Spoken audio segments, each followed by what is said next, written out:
Boa noite, irmãos. Na paz do Senhor Jesus. Vamos abrir então inicialmente no nosso texto base, Romanos, capítulo 15, verso 4. Nosso 11º momento em torno então do panorama do Antigo Testamento. Estamos buscando, com a ajuda do Senhor, vê-lo essencialmente em cada livro, né? Hoje daremos mais um passo após a leitura então desse texto base, que é o motivo pelo qual nós estamos buscando ver o nosso Senhor nas Escrituras, especialmente no Antigo Testamento. Então, Romanos 15, verso 4. Pois tudo quanto outrora foi escrito para o nosso ensino foi escrito, a fim de que, pela paciência e pela consolação das Escrituras, tenhamos esperança. Vamos ter mais uma palavra de oração. Senhor, mais uma vez te agradecemos. Obrigado por tudo que já recebemos nesta noite, Senhor. Obrigado pela certeza de que o Senhor verdadeiramente conhece aos seres humanos. O Senhor aqui padeceu como homem, como servo, como escravo, e veremos até mais ainda nesta noite. E nós te agradecemos, porque o Senhor elevou a humanidade e hoje tu estás assentado. E quando nós nos achegamos a ti, tu sabes o que nós sentimos, porque tu és homem como nós somos e sem pecado. Bendito seja por tua tão grandiosa obra, por tua tão grande salvação. Te bendizemos e oramos em teu precioso nome. Amém. Então nós já citamos aí Gênesis, apenas de forma rápida aqui para relembrarmos. Jesus é o descendente. Em Êxodo, Jesus é o nosso cordeiro pascal. Em Levítico, Jesus é o nosso bode expiatório, aquele que levou a culpa sobre si. Números, Jesus é a nossa serpente de bronze, aquela figura maravilhosa usada por João no capítulo 3, um pouquinho à frente do que o irmão leu. Em Números, Jesus é o nosso profeta superior a Moisés. Em Deuteronômio, calma, deixa eu voltar. Em Números, Jesus é a serpente. Em Deuteronômio, Jesus é o nosso profeta superior a Moisés. E isso foi muito importante, que coincidiu com o estudo de Hebreus. Lembra que o irmão João estava trazendo essa posição superior de Jesus a Moisés? Em Josué, Jesus é o nosso comandante. Quão importante também esse governo do Senhor. Em Juízes, Jesus é o nosso anjo encorajador, aquele tempo de treva ali em Juízes, mas toda vez que o povo se arrependia, o Senhor mandava os juízes e livrava o povo. Hoje nós temos um advogado que intercede por nós junto ao Pai o tempo todo, tanto diz João na sua segunda carta, como Hebreus capítulo 7, verso 25 também. Em Ruth, Jesus é o nosso parente. Lembra, nunca se esqueça disso. Ele não se envergonha de nos chamar irmãos. Quão importante esse relacionamento que ouvimos hoje, tendo isso como pano de fundo, 1 e 2 Samuel, ele é a nossa vitória, todas aquelas batalhas ali, foi ele mesmo que deu a estratégia e a forma de vencer. Em 1 Reis, ele é a nossa sabedoria, e nós vimos então que a sabedoria, segundo Provérbios, edificou a sua casa. Então, o discernimento, a sabedoria, obviamente a pessoa do Senhor, ele se tornou da parte de Deus para nós em sabedoria, para que pudéssemos, mediante ao que ele é e o que ele fez, edificarmos um lugar para ele ter descanso, para ele passear no meio e cantar louvores ao seu Deus.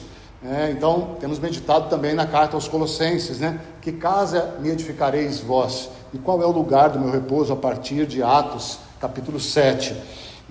E em 2 Reis nós vimos que Jesus é o rei dos reis. Então colocamos toda aquela relação de filiação e sacerdócio, a importância que há no Novo Testamento com relação à nossa responsabilidade de sermos sacerdotes, uma vez que fomos feitos filhos de Deus. Se com ele sofrermos, com ele também seremos glorificados. Hoje então, 1 Crônicas. Você pode abrir a sua Bíblia lá, em 1 Crônicas. primeiro livro de Crônicas.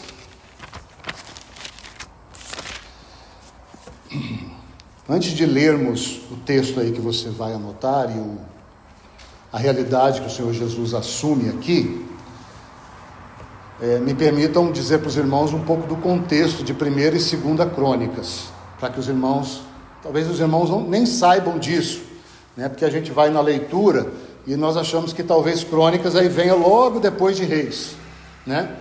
Então, para que vai repetir a história toda de novo, né? Vai contar tudo de novo e a história acabou de acontecer, mas não foi bem assim, irmãos. A história aconteceu até 2º Reis, depois a história continua se desenrolando, temos todos os profetas, o povo vai para o cativeiro, né? Lembra o cativeiro assírio que eu falei, depois o cativeiro babilônio, assírio no norte, Babilônia no sul, depois todo mundo vai para o cativeiro, e o povo retorna. Aí nós temos Neemias e Esdras lendo a lei e tudo mais. Esses registros aqui, possivelmente, foi Esdras que fez, talvez nesse período aí de restauração, né, do povo de Deus, saindo da Babilônia. E o que ele vai fazer com esses livros? Ele vai mostrar para aquela geração os feitos da história. Então ele vai começar a contar para aquela geração que veio do cativeiro, relembrando o que Deus tinha feito com eles, e tentando trazer eles de novo àquela posição de nação, né? Uma nação que, basicamente, por que está localizado aqui? Porque é uma nação que, entre aspas, vai contar para Deus até o reino de Salomão. Lembra que eu disse para os irmãos, depois de Salomão houve a divisão, essa divisão toda gerou o cativeiro. Então ele vai enfatizar muito a história de Davi e a história de Salomão. Por isso que ele enfatiza mais isso em 1ª e 2ª Crônicas, mostrando que há um Deus que necessita, entre aspas, de uma nação, de um povo que tem intimidade com ele. Tá? Então esse é o contexto de Esdras. Aproximadamente, 1ª Crônicas foi 600 anos depois da história de Salomão e a divisão, e 2ª Crônicas mais 150 anos depois. Então nós estamos falando aí de 6 séculos, 7 séculos depois dos fatos ocorridos. Então é reescrito e obviamente relido para o povo, né? Para que o povo pudesse então ter de novo no coração o desejo de servir ao Senhor, assim como Davi serviu e assim como Salomão serviu. Então esse é o contexto simples aqui do livro de Crônicas, para não parecer que é só mais um relato dos mesmos assuntos. Não, irmãos, ele tem, além disso, ele tem outros detalhes que não dá para eu entrar aqui agora. Então não é o mesmo livro, tá? Não são necessariamente as mesmas histórias, porque ela é escrita para um povo diferente. E o que isso tem de relação para nós? Irmãos, eu tenho certeza que você já viveu isso aqui. Você já leu o mesmo texto e ele fez sentido para você de uma forma diferente do que tinha. Por quê? O texto mudou? Não, você mudou. Eu mudei. Os nossos olhos foram ampliados. Aquilo que nós não víamos, agora nós vemos, como Jó. Então é o mesmo texto, mas com um impacto espiritual diferente. Era esse impacto espiritual que provavelmente, né, não vou fechar a questão aqui, Esdras tinha no coração quando ele compilou, né, e fez esses registros aqui. Porque ele compilou não só isso aqui, mas todo o Velho Testamento foi Esdras que compilou e deixou prontinho o que eles tinham como é chamado então, mais expandido a Torá, né? Aquilo que nós lemos em Romanos, tudo que outrora foi escrito, né? Esse tudo foi Esdras que compilou. Então veja o tamanho desse homem que Deus levantou, né? Por isso que ele dispôs no coração a conhecer o Senhor, né? Estudar sobre o Senhor e ensinar sobre o Senhor. Esdras capítulo 7, verso 10. É o verso-chave do livro de Esdras. Então, dito isso, para que os irmãos se localizem, nós não estamos com pressa, nós não vamos finalizar 1ª Crônicas hoje, tá? Não vamos, há muitas lições aqui para colhermos, olhando para o nosso Senhor, mas o texto que o irmão Paulo trouxe é muito pertinente, e louvo ao Senhor mais uma vez por isso, né? Especialmente o último versículo, que Jesus vai dizer, né, que ninguém precisa falar sobre os homens para ele, porque ele conhece a humanidade, porque ele viveu, né? Assim como também quando ele olha para Satanás, ele diz assim: você, Satanás, não tem nada em mim. Ele conhecia bem o adversário também. Então ele conhecia aqueles que eram adversário, nós, e nos tornamos seus, entre aspas, aliados, e conheceu também Satanás desde a eternidade, passando pela terra também.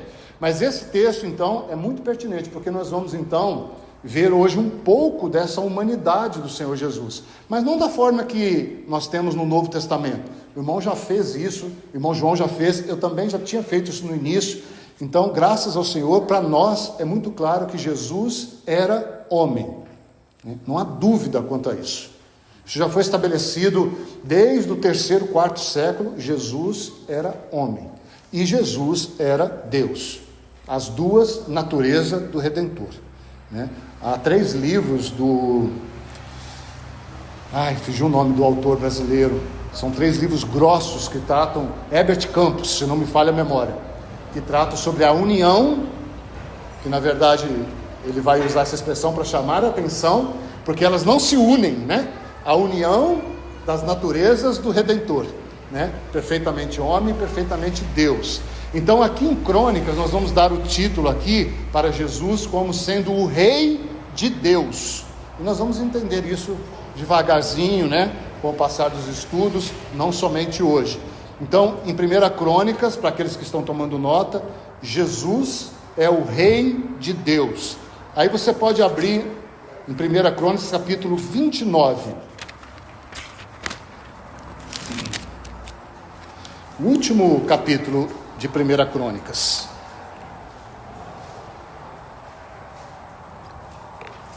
Nós vamos ler os versos 22 a 25 de 1 Crônicas, primeiro livro de Crônicas, 29.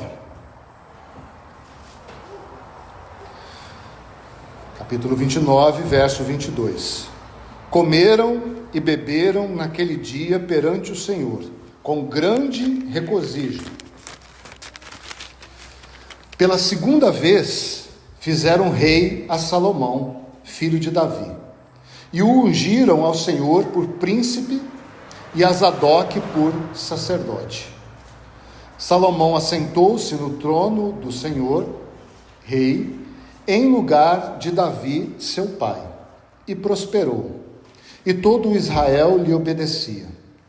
Todos os príncipes, os grandes e até todos os filhos do rei Davi prestaram homenagens ao rei Salomão. O Senhor engrandeceu sobremaneira a Salomão perante todo Israel. Deu-lhe majestade real, qual antes dele não teve nenhum rei em Israel. Note, qual antes dele, porque depois houve, né? Depois houve um rei que teve uma glória superior a Salomão. É esse que nós vamos olhar, né? O Senhor Jesus. Então essa é um relato, né, da vida de Salomão.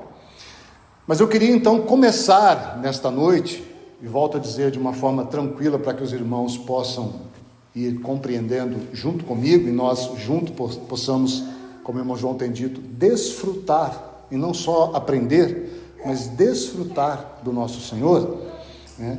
Vamos notar essa expressão 2ª vez aí, que está no meio do verso 22. Pela 2ª vez fizeram rei a Salomão, tá? Vamos ler 2 textos agora para contextualizarmos isso aqui e compreendermos por que 2ª vez. Porque o rei, uma vez que é rei, né? Como é que ele foi então, pela 2ª vez fizeram rei a Salomão? Então abra no 1º livro de Reis. 1º livro de Reis,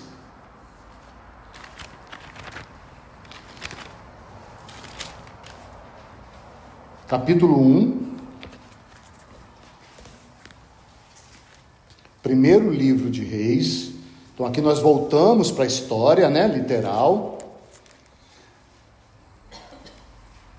Davi aqui já está velho, como diz aí o verso 1, né, entrados em dias. Olha o verso 5, 1 Reis 1, 5. Então Adonias, filho de Agite, se exaltou e disse: eu reinarei. Providenciou carros e cavaleiros e 50 homens que corressem adiante dele. Ponto. Então note essa expressão aí: se exaltou, né, e eu reinarei. Então o que está acontecendo aqui? Davi está velho e a promessa era que da linhagem de Davi iria ser o próximo rei. Então seria quem? Salomão. Mas quando Davi então começa a, entre aspas, tá? Ser julgado pelo povo como um rei incapaz, então Adonias aqui se antecipa, né? Ele se exalta, junta um grupo com ele, se consagra rei e diz: eu vou reinar. Se você continuar lendo a história aí, toda, do capítulo 1, você vai ver que o profeta vai até a família de Salomão, Betseba, a mãe dele, vai orientar e tal, para que ele então tome uma providência. Ele precisa assumir o reino. E aí então olhe comigo a partir do verso 50, 1 Reis 1:50. Salomão faz isso e olha o que acontece. Porém Adonias, temendo a Salomão, levantou-se, foi e pegou nas pontas do altar. Foi dito a Salomão: eis que Adonias tem medo de ti, porque pega nas pontas do altar, dizendo: jure-me hoje o rei Salomão que não matará a seu servo à espada. Respondeu Salomão: se for homem de bem, nenhum de seus cabelos cairá em terra. Porém, se achar nele maldade, morrerá. Enviou o rei Salomão mensageiros e o fizeram descer do altar. Então veio ele e se prostrou perante o rei Salomão, e este lhe disse: vai para sua casa. Então nós temos esse primeiro cenário, para que os irmãos vejam o contexto ali de Salomão. Por que a segunda vez então? Porque essa primeira vez, que é a que nós acabamos de ler agora, nessa controvérsia toda, né, Adonias assume, Salomão é exortado, orientado, né, levado a tomar posse do seu lugar diante do seu pai. Mas Salomão, segundo os escritos, a Bíblia não diz muito claramente, mas diz que ele é um jovem, um homem muito jovem. Isso está em 1 Reis 3:7. Então naquele momento ali que ele assume, provavelmente ele tinha, irmãos, entre 12 a 17 anos. Não se sabe muito bem a idade dele. Uns variam um pouco para cima, né, até uns 20 anos, mas no máximo 20 anos. Né? Mas acredite-se a maioria que ele tinha em torno de 17 anos. Ou seja, ele não tinha aquela autoridade, né? Ele não tinha aquela posição diante do exército, diante do povo. Por isso que Adonias rapidamente, que era um guerreiro, quis assumir o lugar. E diante disso então, aquela conturbação toda, quando, né, eles vão colocar esses relatos em crônicas, então eles fazem questão de escrever toda a história de Salomão, dizer quem ele foi, e o final, entre aspas, né, o final do início, vamos colocar assim, eles chegam naquele texto que nós lemos. Compreender o que Salomão era para Deus, depois de Davi, então eles agora verdadeiramente reconheceram que Salomão era rei. Então por isso fizeram rei segunda vez Salomão. É como se eles tivessem, segunda Crônicas vai contar a história, como expliquei para os irmãos. Olha, agora vocês compreenderam? Não é aquela turbulência, havia a promessa, né? Salomão também precisava tomar posição, e então o povo reconheceu. Então lá em 1 Crônicas, no final do livro, eles vão dizer: entenderam? Salomão de fato era um homem levantado por Deus, né? E lembra que Salomão foi levantado não de qualquer forma, foi levantado para edificar o templo, né? Então é uma figura muito clara, obviamente temos muitas figuras, mas muito clara do nosso Senhor levantado como, né, o rei dos reis, como nós já vimos antes, né, para edificar a sua casa. Só que nós temos já dito que a igreja, ela é um lado da moeda. O primeiro lado, se é que nós podemos colocar assim, é satisfazer os desejos, a vontade, e aí então, por conta do pecado, a ira de Deus, então para que o propósito eterno pudesse se cumprir. Por que eu estou dizendo tudo isso, irmãos? Porque hoje nós vamos ver uma primeira implicação espiritual dessa história. Então veja, guarde isso. Salomão era o rei prometido, porque sobre Davi havia a promessa que nunca iria faltar descendente dele sobre o trono. Essa era uma promessa que se estendeu até o nosso Senhor, que é descendente de Davi.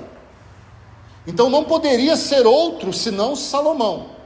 Só que, irmãos, como o irmão Paulo colocou, os olhos do povo não viam isso em Salomão. Talvez eles vissem isso em Adonias, como um guerreiro. Então, qual a primeira implicação que nós vamos trabalhar nessa noite? Então, você tem que guardar isso. Salomão não foi visto como rei na primeira vez. Mas depois de tudo que ele fez, então, segunda vez, em alegria, em festejo, como nós lemos, eles reconheceram que Salomão era rei. Já estão conseguindo linkar? O Senhor Jesus, na primeira vez, não foi visto como rei. Então é aqui que nós linkamos, mas segunda vez, todo olho verá. Todo olho. Mas vamos juntos então.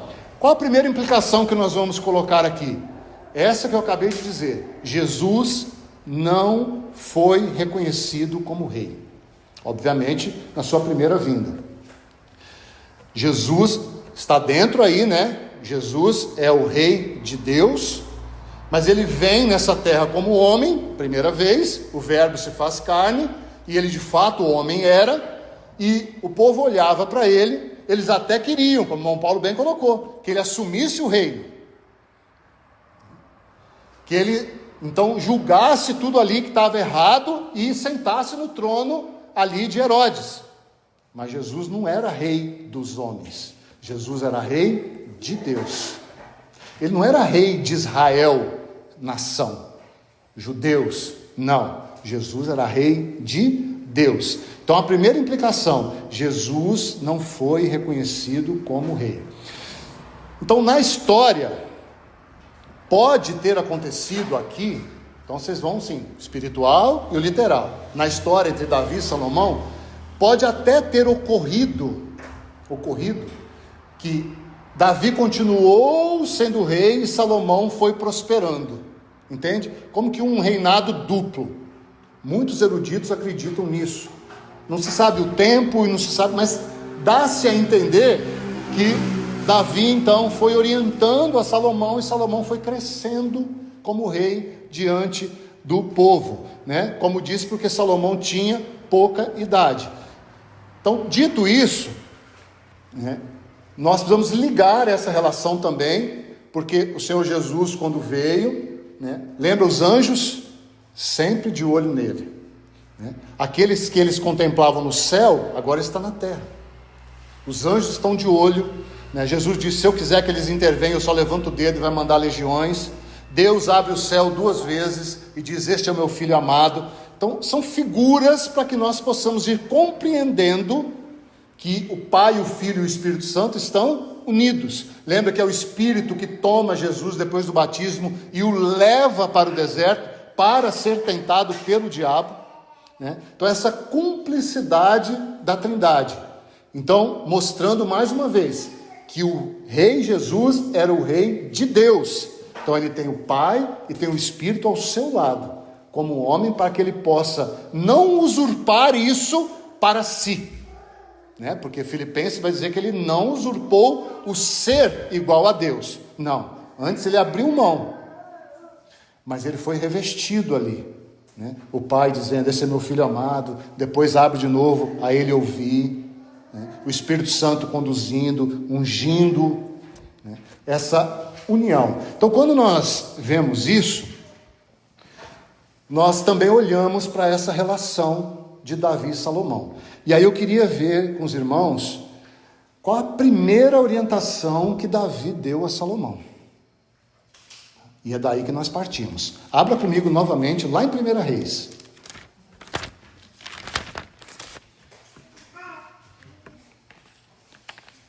1 Reis, capítulo 2.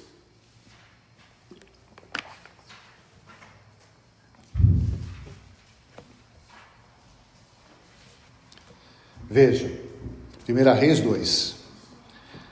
Aproximando-se os dias da morte de Davi, deu ele ordens a Salomão, seu filho. Você consegue perceber aqui a parceria? Davi ainda não tinha morrido, e Salomão já estava sumido, né? Eu vou pelo caminho de todos os mortais, diz Davi. Coragem, pois, e sê homem. Sê homem. Qual a essência que Davi está dizendo aqui para Salomão, no literal, na história? Seja dependente de Deus. E foi justamente isso que Salomão transmitiu, né? A oração dele, ele vai pedir que Deus possa de alguma maneira orientá-lo. E ele se torna o quê? O rei mais sábio, né? Somente perdendo para o Senhor Jesus, que já colocou os pés nesta terra. Mas quando nós olhamos para Jesus, quando ele se faz homem, então, claro, ele sempre vai manter também a mesma relação de dependência, a mesma relação de obediência ao seu pai. Tudo isso nós vemos claramente, mas tem um detalhe aqui, irmãos, que eu quero colocar para irmos construindo.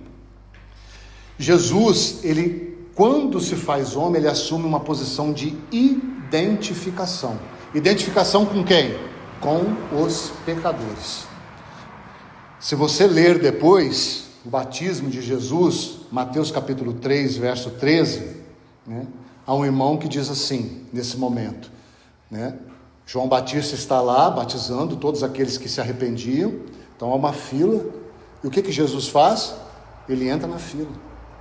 Então o irmão que diz, Jesus na fila dos pecadores, né? Então ele se fez homem, mas não só homem, né? Irmãos, ele entrou na fila dos pecadores. João Batista nunca tinha visto ele, mas de alguma maneira ele disse, você não pode ser batizado, eu é que tenho que ser batizado. E Jesus diz o quê? Não, importa por enquanto que se cumpra as Escrituras, né? Foi levado às águas, e a Bíblia relata, como o Paulo falou, tem detalhe que nós não podemos passar rapidamente.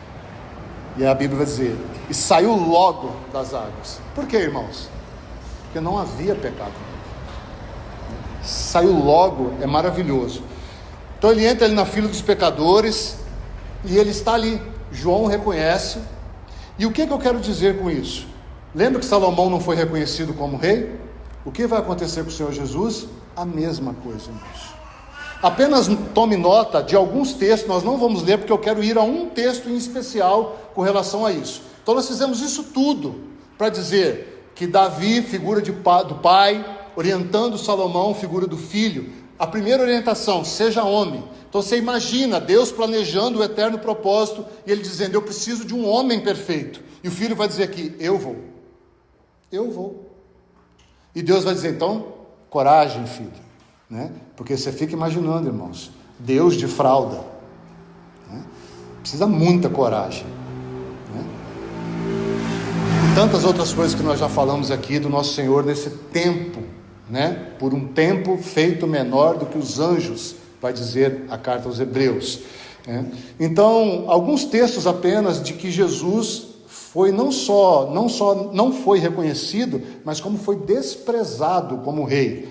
Anote aí Mateus 27, 27, depois se você quiser ler, mas todos os textos vão enfatizar essa relação de que Jesus como homem foi desprezado como rei, né? João 19, 2 e 14, Evangelho de João, capítulo 19, verso 2 e verso 14, e Lucas, capítulo 23, verso 35. Há vários outros textos, né? Se você depois quiser procurar, mas nós vamos em um texto em especial nesta noite, que o próprio Senhor Jesus, nenhum profeta, né? Ele mesmo vai dizer o que ele era. Claro, em profecia, mas de uma forma tão forte, irmãos. E nós já estudamos essa expressão, mas eu senti no coração do Senhor de relembrar esse detalhe, tão maravilhoso ele é. Então vamos abrir no salmo que o Senhor Jesus recitou lá na cruz, provavelmente, né, quando ele estava então naquele tempo se oferecendo a Deus. Salmo 22.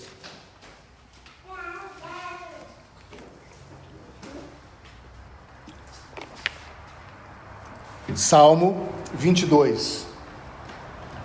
Como diz a maioria dos eruditos, provavelmente ele recitou esse salmo enquanto ele estava pendurado na cruz, né? Então, por isso que você tem o título aí, Sofrimento e Vitória do Messias. Claro, é um salmo de Davi, né? Mas é um salmo claríssimo, messiânico. Ou seja, o próprio Senhor Jesus está recitando esse salmo. Por isso que eu disse, então, o que ele vai dizer dele mesmo. Então, olha, irmãos, os versos 6 e 7. Salmo 22, 6. Mas eu sou verme e não homem, opróbrio ou a vergonha dos homens e desprezado do povo. Todos os que me veem zombam de mim, afrouxam os lábios e meneiam a cabeça. São expressões fortes aqui, irmãos, né? Desprezado pelo povo, nós vimos muito isso, né? Depois que ele toma aquele lugar de caminho para o Calvário, né? Muita zombaria, especialmente com essa relação dele ser rei. Depois, se você ler os textos, estão girando em torno disso. Se você é rei mesmo, salva-te a ti mesmo, né? Desce daí, você não é rei? Então, né, toda a zombaria com o manto dele, né, colocaram aquele manto e esbofetearam ele. Toda essa relação está descrita aqui, né?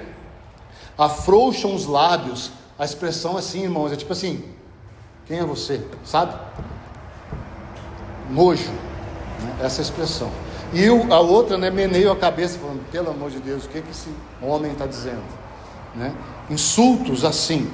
Mas, irmãos, essa palavra verme aí, né, eu acho que é um dos termos mais baixo, quando olhamos humanamente, que o Senhor Jesus se colocou nas Escrituras.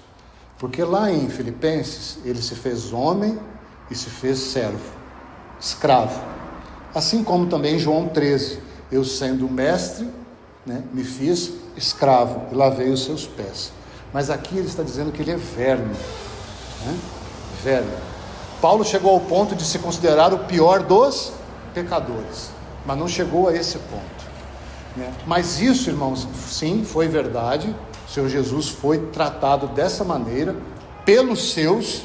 Lembra? Ele veio para os seus e os seus não o reconheceram, né? O sentido ali não é necessariamente que eles não viram quem ele era, é que realmente eles não queriam ir após ele. E alguns que foram, como o irmão Paulo colocou nessa noite, é só porque viram sinais. Outros porque queriam pão. Os discípulos que queriam um lugar à direita e um lugar à esquerda. Ninguém escapou ali, tá? Ninguém, porque o Espírito Santo ainda não tinha sido derramado. Então todos os homens ali, de modo geral, tinham uma motivação equivocada. Por isso que o Senhor Jesus vai e se ajunte lá e aguarde até que do céu vocês sejam revestidos de capacidade, poder, capacidade para me servir de uma forma que me agrade. Não é poder para sinais, é capacidade para ouvir a voz. Ouvir a voz, né? Jesus aparece 2 vezes a Pedro, que o negou, né? E quando ele ouve a voz do Senhor. Então, irmãos, como que nós vamos estudar essa palavra verme? Nós vamos dar mais uns passinhos aqui. Vamos ver a primeira menção dessa palavra e vamos relembrar isso, que nós já sabemos, né? Teologicamente falando, nas Escrituras, toda vez que uma palavra é mencionada a primeira vez, ela estabelece um princípio. E esse princípio vai sendo revelado ao longo que essa palavra vai sendo, então, transmitida pelo Espírito Santo ao decorrer das Escrituras. Então, onde está a primeira menção da palavra verme nas Escrituras? Abra comigo em Êxodo 16.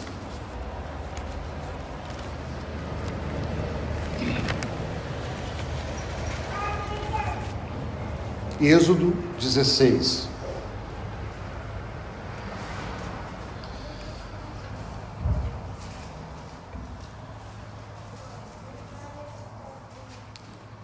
Vamos ler o verso 20.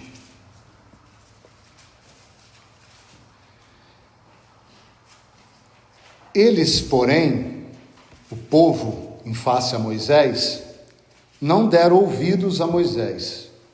E alguns deixaram do maná para a manhã seguinte. Porém, deu bichos e cheirava mal. Acho que a maioria de nós conhece a história aqui, né? Eles recebiam maná, mas eles tinham que sair todo dia a colher o maná para se alimentar. Se eles guardassem o maná do dia para o outro, acontecia isso aqui. Dava bicho e apodrecia. Essa expressão aqui, então, bichos, que está descrita aí, é a primeira vez que aparece, então, e no original é a palavra verme, né? Que, transcrito em hebraico, é toulá. Desse jeitinho mesmo, tá? Que você leu. Toulá, né? Pode ter um H no final, se você quiser colocar, mas não vai fazer muita diferença.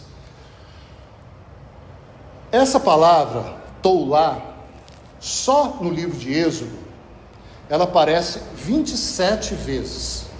27 vezes.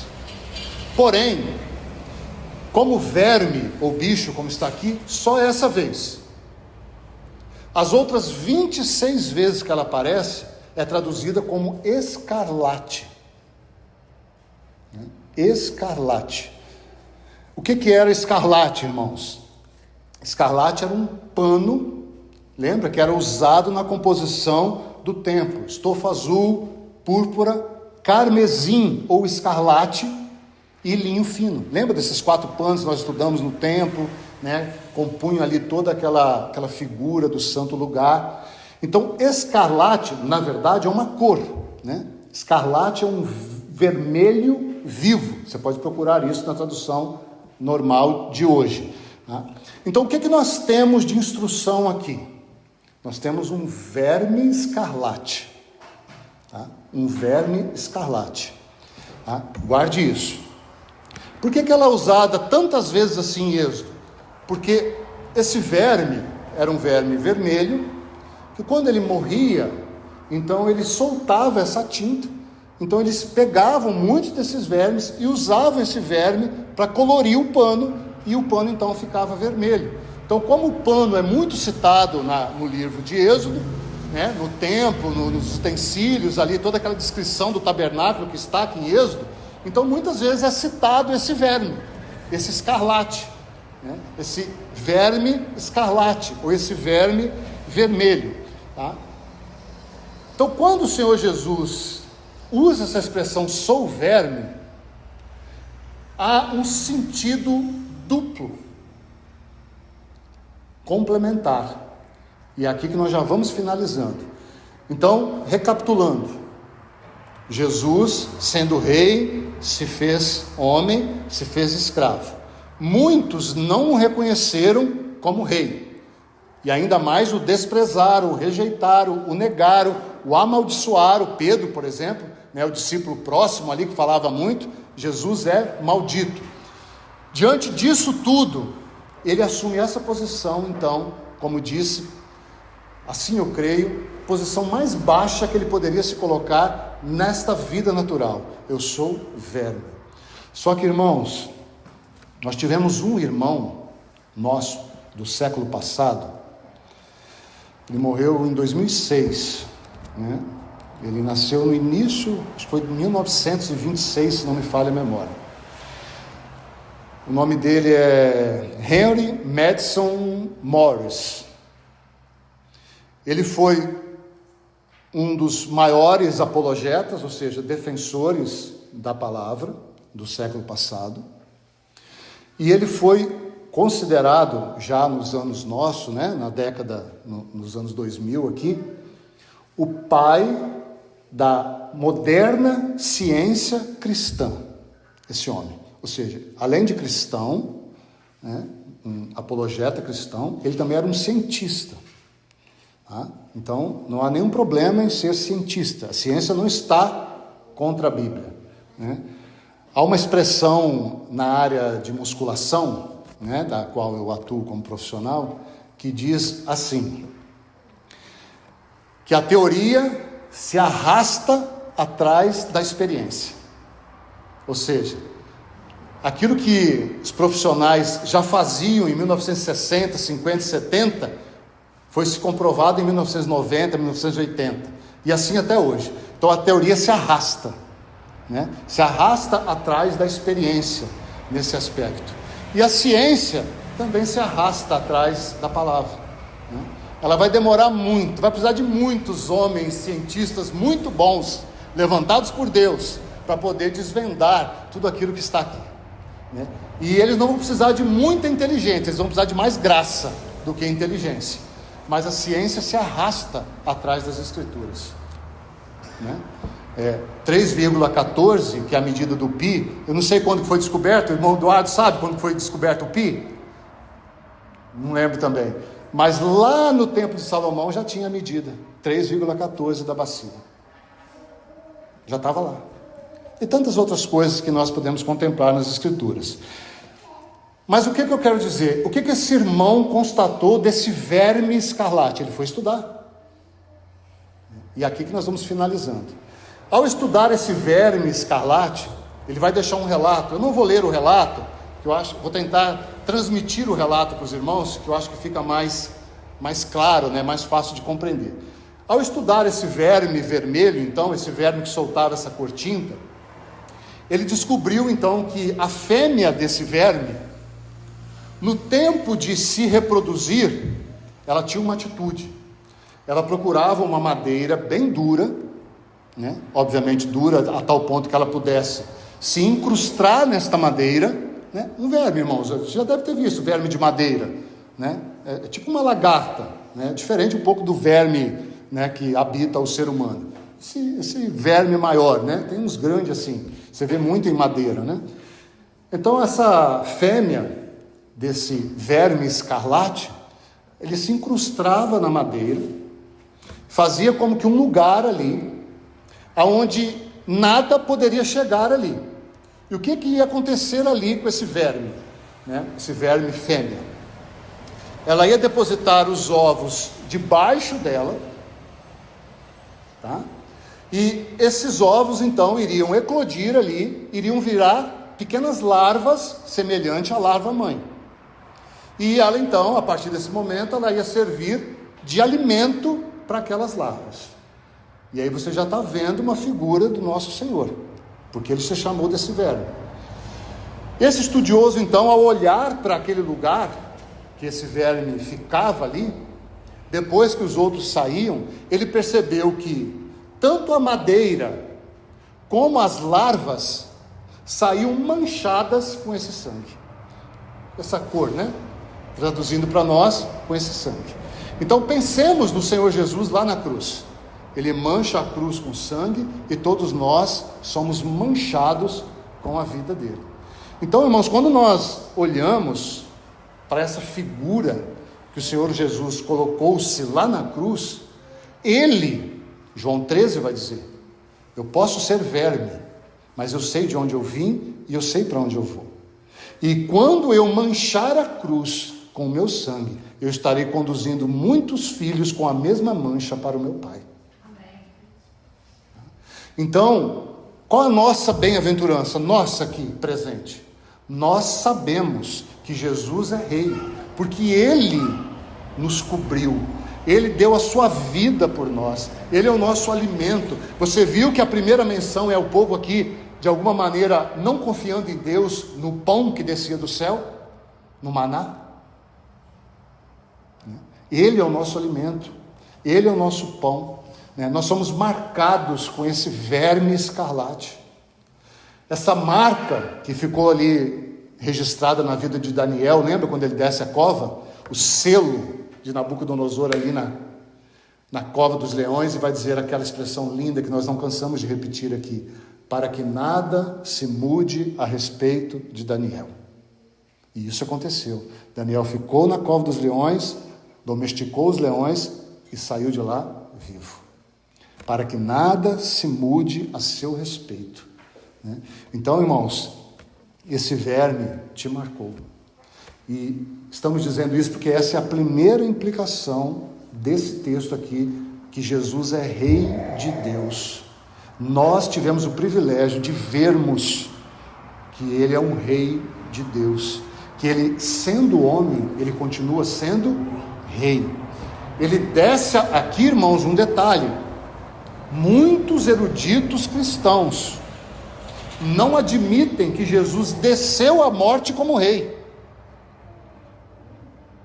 mas nós proclamamos que Ele desce à morte como Rei. Ele nunca deixou de ser Rei, só que a sua divindade, como Filipenses vai dizer, estava encoberta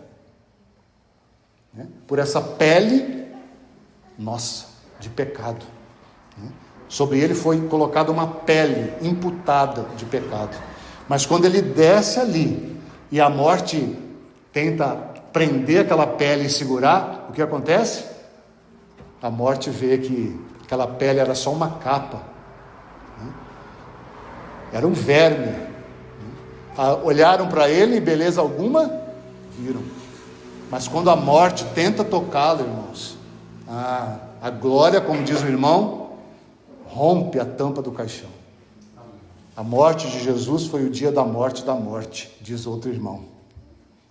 Para finalizarmos, vamos a Salmo 22, mais uma vez. Já estou terminando. Agora estou mesmo.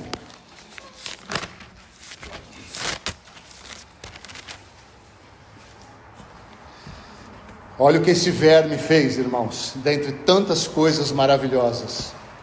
Poderia até botar o título, se fosse só esse, aqui em 1 Crônicas, Jesus é o nosso verme, Mas nós vamos ver mais coisas ainda, Olha o verso 22. Salmo 22, 22. A meus irmãos declararei o teu nome, cantar-te-ei louvores no meio da congregação. Verso 23. Vós que temeis o Senhor, louvai-o, glorificai-o, vós todos descendência de Jacó, reverenciai-o, vós todos posteridade de Israel. E o último texto, Isaías 53, que fala desse homem. Isaías 53,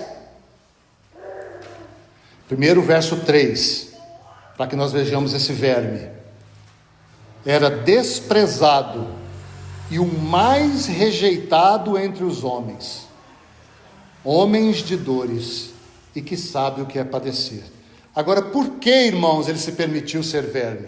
Isaías também vai dizer, olha a partir do verso 10, Isaías 53, 10. Todavia, ao Senhor agradou moê-lo. Está vendo o Rei de Deus aí? Deus agradou moê-lo, fazendo-o enfermar, quando der ele sua alma como oferta pelo pecado. Olha só, irmãos, os vermezinhos aí, verá a sua posteridade, e prolongará os seus dias, e a vontade do Senhor prosperará nas suas mãos. Ele verá o fruto do penoso trabalho da sua alma, e ficará satisfeito. O meu servo, o justo, com o seu conhecimento, justificará a muitos, porque as iniquidades deles levará sobre si.